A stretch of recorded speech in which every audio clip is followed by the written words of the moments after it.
Yakutsk, my hometown, a place where winter is so harsh, it feels like living on another planet.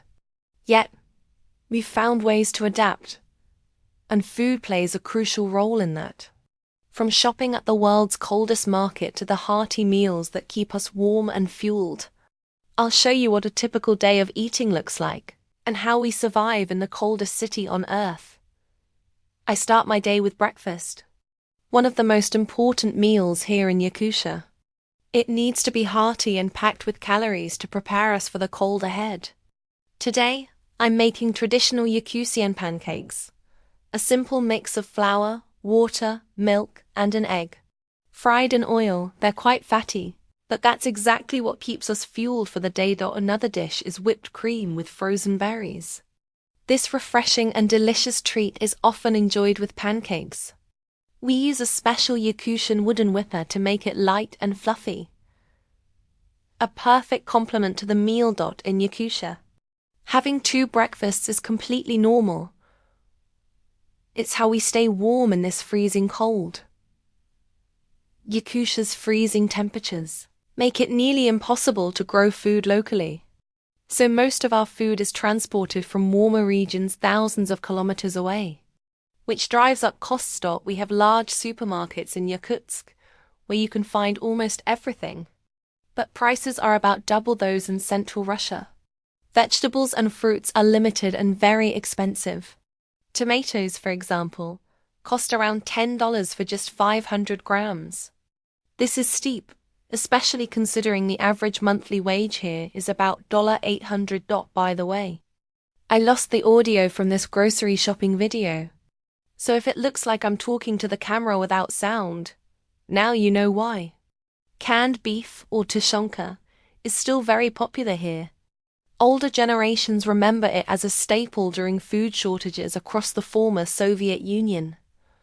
It's affordable, lasts up to 15 years, and still reminds us of childhood.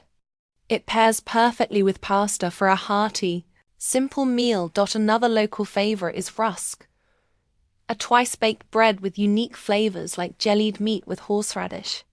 Grocery shopping can get expensive fast. Essentials like meat, dairy, and staples often cost more here than in other regions. A week's groceries for one person can easily total $150, even without luxury items like fresh fruits, vegetables, or salmon. Sanctions have also impacted what's available on shelves. Many imported products are limited. To adapt, Russia has introduced local alternatives, like Dobry, a Coca-Cola substitute that translates to kind cola. Now, most imported goods come from China, including drinks like Fanta, Pepsi, and Sprite. While familiar brands remain on shelves, they're often slightly different from what you'd find elsewhere. Frozen products are common and generally cheaper than fresh ones. Chicken isn't very popular here because it's mostly imported, so we tend to eat locally raised beef and horse meat. Frozen chicken costs around $10 per kilogram. Olive oil is another luxury. Most people use sunflower oil, while a bottle of olive oil can be quite expensive. Coffee is also a luxury, as most brands are imported. Many people stick to instant coffee or local brands to save money. Now, let's move on to drinks. In Yakutia, alcohol is only sold in special licensed shops. These stores operate under strict rules and are open only for limited hours. This law is meant to reduce alcohol consumption and prevent excessive buying.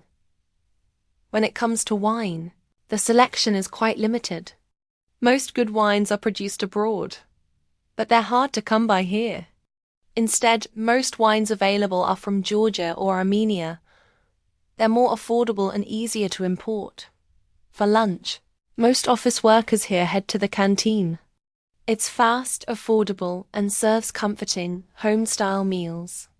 While there are restaurants offering different cuisines, locals usually save those for weekends or dinners. Today, I've come to a typical canteen serving traditional Yakutian and Russian dishes. I've ended up with a full 3-course meal. A traditional Yakutian fried pie, Russian salad, mimosa, offal soup, fermented horse milk, and mashed potatoes with horse meat, all at a very affordable price. You've probably seen the outdoor market in my previous videos. The coldest market in the world, where people work outside, even in extremely low temperatures. Here you can buy meat, fish, frozen milk, berries, and much more. Everything is completely frozen, so there's no need for refrigerators. The outside air is already colder than any freezer. The people here work from early morning until evening, bundled up in multiple layers to stay warm. It's hard to imagine how challenging it must be to work in such freezing conditions. Even after a short time, the cold can feel intense and painful. It's an extreme way of life. Yet people continue working without complaint. It's dinner time, and my Auntie Lyudmila is preparing blood sausage and traditional Yakutian carp. This fish was caught during a traditional fishing event, where villagers gather to prepare for winter. For dessert, my uncle prepares frozen whitefish, a special delicacy eaten raw and ice-cold. He carefully slices it using a traditional Yakutian knife designed for frozen food. Horse liver is considered a delicacy here. It's eaten raw and frozen, often called Yakutian chocolate. Dinner is almost ready. Boiled fish, blood sausage, horse meat, pie and fresh salad. Everything is fresh, organic, and perfect for staying warm and energized during Yakutia's harsh winters. Thank you for watching, and let me know what meals are like in your hometown.